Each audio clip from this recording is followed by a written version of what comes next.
Hi viewers, welcome to our channel. இந்த வீடியோவில் வந்து நம்ம டபுள் எக்ஸல் டாப் எப்படி கட் பண்ணுறதுன்னு பார்ப்போம். நமக்கு வந்து சுற்றளவு 12 இன்ச்சு வேணும். கீழே நல்ல துணி 4 மடிச்சிருக்கோம், மேலே லைனிங்கே 4 மடிச்சிருக்கோம். கழுத்து வந்து நம்ம 2.5 இன்ச்சு வைக்கிறோம், ஷோல்டர் வந்து 4 இன்ச்சு வைக்கிறோம், ஆம்கோல் வந்து ஒரு 6 இன்ச்சு வச்சுட்டு பாக்ஸ் போட்டுட்டு உள்ளே வந்து ஒரு 1/2 இன்ச்சுக்கு மார்க் பண்ணிட்டு ரவுண்ட் பண்ணிக்கிறோம். அப்புறம் வந்து சுற்றளவு வந்து நமக்கு 12 இன்ச்சு வேணும், அதை வச்சிடுறோம். கீழே ஒரு 11.5, அதுக்கப்புறம் மறுபடியும் ஒரு 12.5 இன்ச்சு. இது வந்து இந்த நெட்டு வந்து 15 இன்ச்சுக்குள்ளேயே இந்த 3 மார்க்கிங்கும் நம்ம பண்ணியிருக்கணும். அதையும் பார்த்துக்கிட்டு அந்த வளைவு போட்டுறணும். வளைவு போட்டுட்டு கீழே வந்து நேராக கோடு போட்டு எடுத்துக்கிறணும்.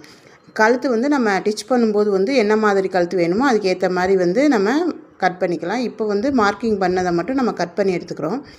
நமக்கு ஸ்லீவ் வந்து முட்டிக்கு கீழே கேட்டிருக்காங்க, 3/4 ஸ்லீவ் கேட்டிருக்காங்க. நமக்கு துணி வந்து அந்த சைடில் கம்மியாக இருக்கிறதுனால நம்ம ஜாயிண்ட் பண்ணி தான் வந்து எடுக்கிற மாதிரி இருக்கும். இப்போ நம்ம மார்க் பண்ணதை அப்படியே கட் பண்ணி எடுத்துக்கிறோம். ஸ்லீவுக்கு வந்து மீதம் இருக்கிறத வந்து நம்ம ஜாயின் பண்ணி தான் போடணும். இந்த மாதிரி வந்து 4 மடித்து நம்ம ஸ்லீவ் எடுத்துக்கலாம். நம்ம சேனலை முத பார்க்குறவங்க சப்ஸ்கிரைப் பண்ணிக்கோங்க. இதோட டிச்சிங் வீடியோ வந்து அடுத்த வீடியோவில் போடுறோம். நம்ம கை வந்து 17.5 இன்ச்சு, அதை மார்க் பண்ணி நம்ம கட் பண்ணி எடுத்துக்கிறோம்.